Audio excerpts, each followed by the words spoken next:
Wow. So, all right. So we have here now Dr. Forrest Rockson, who is faculty at, well-renowned institution, and then having to care for your father and your mother as well, and then having to then tap into the service industry.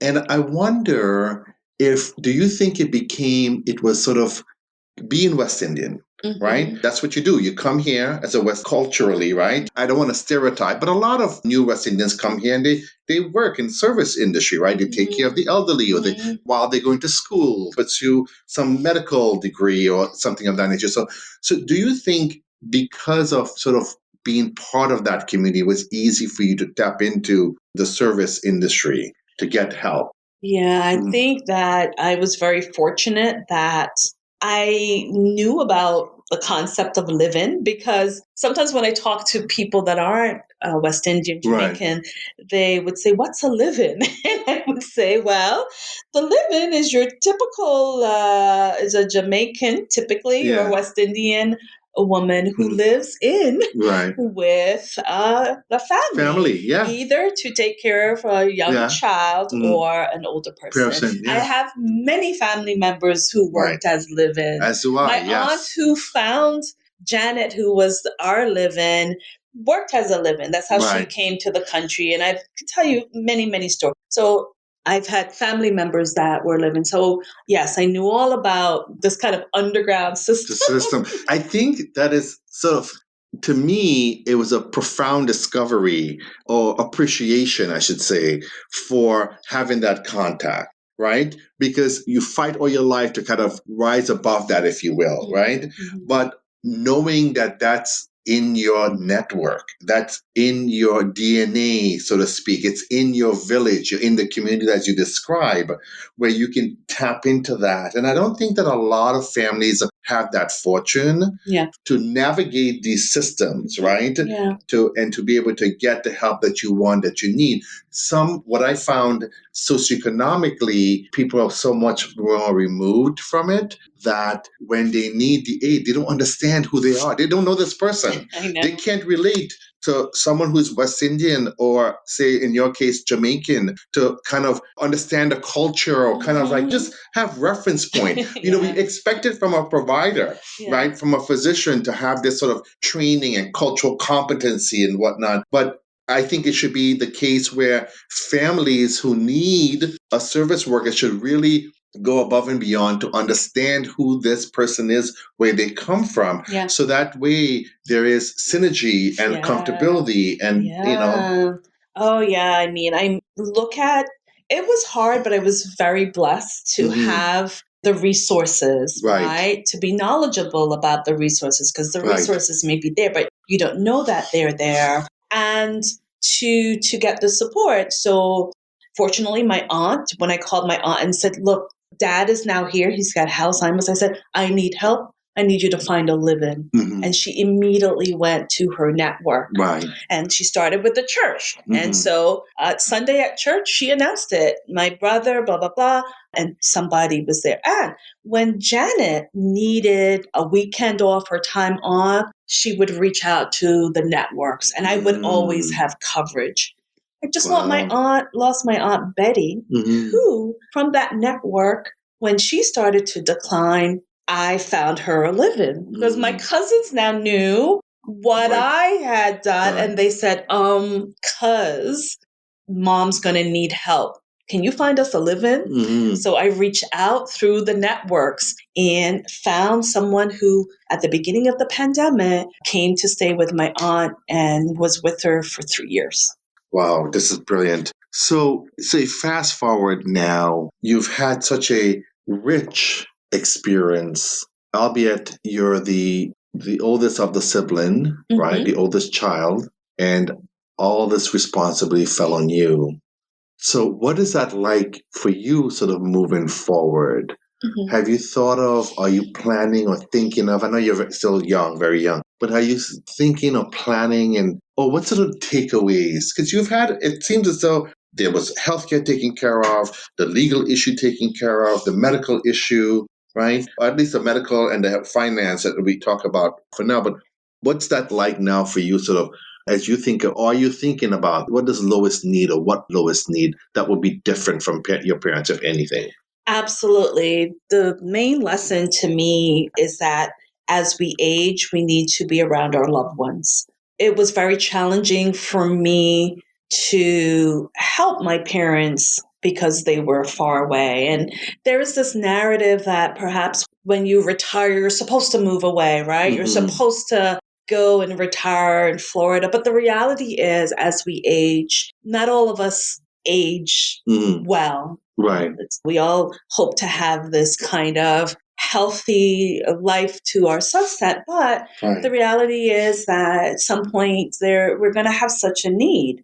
And regardless of whether or not you've got the finances, you need to be around family. Mm-hmm. That's my lesson. And so I've said to my kids who watched it, and my kids also learned the lesson, we always say, oh no, we have to be around our family.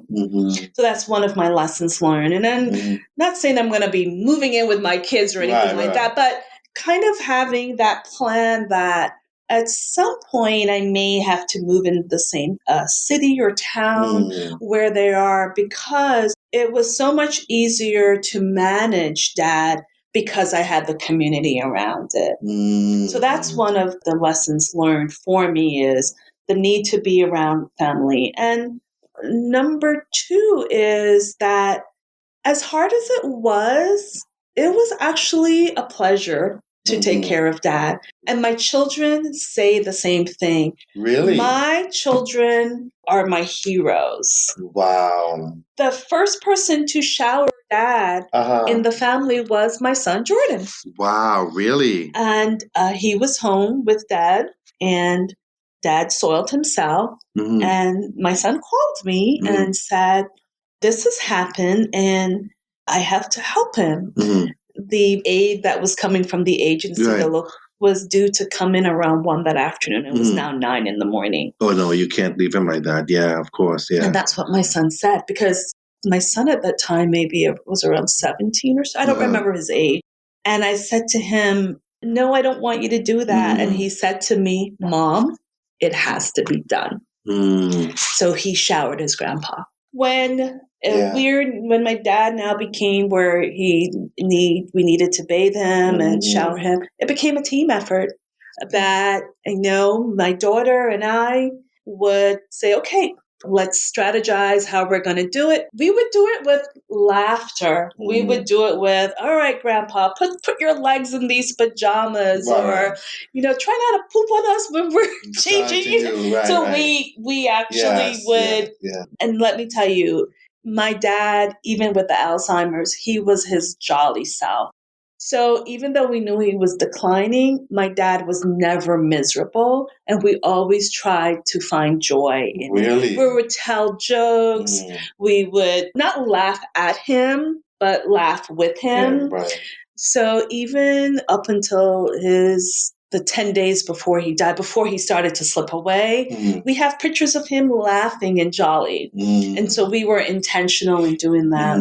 And when he was passing away and we got the call, because in the end, he developed bullous pemphigus. He had skin lesions. Yeah. And so we had to admit him into the Vetus in-house to take care of the wounds.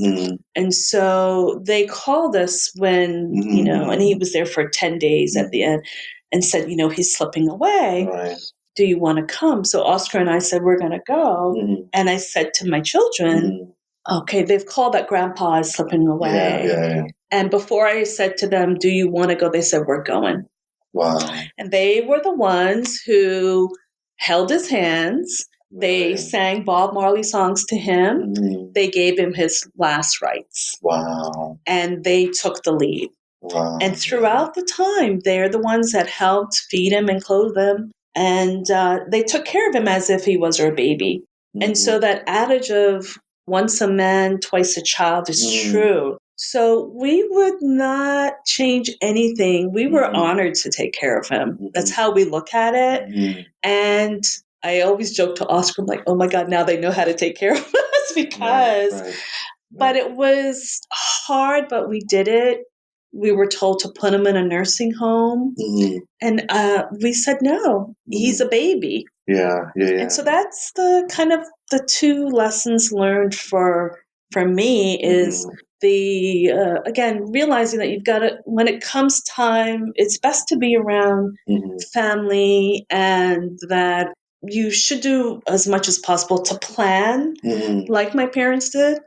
They made it really easier on us in terms of the financial bit. My mom took care of that early because my mom had a saying, make hay while the sun shines. So do things when you can instead of waiting. I tell my children that all the time, make hay when the sun is shining. Yeah, I've never heard that term before, but I like it. Yeah, no, this is absolutely fantastic. I mean, we can go on and on and on, but I think that what an inspirational story, just looking at it in every angle you could imagine, and something I guess you can sort of legacy you can take with you, and your kids also got to experience it as well. I'm so happy that they were open to the experience. They didn't run away from it. They dived right in. And to me, that was brilliant of them to want to go through it because they've experienced it. So when they see it again, they're prepared. Yeah, no, this is fantastic. And I know that the apple don't fall far from the tree. So I know that your daughter is right there doing research hand to hand with you. So this is absolutely fantastic. So thank you again, Dr. Lois Forrest Rockson. Thanks for giving me the space to share. I appreciate it.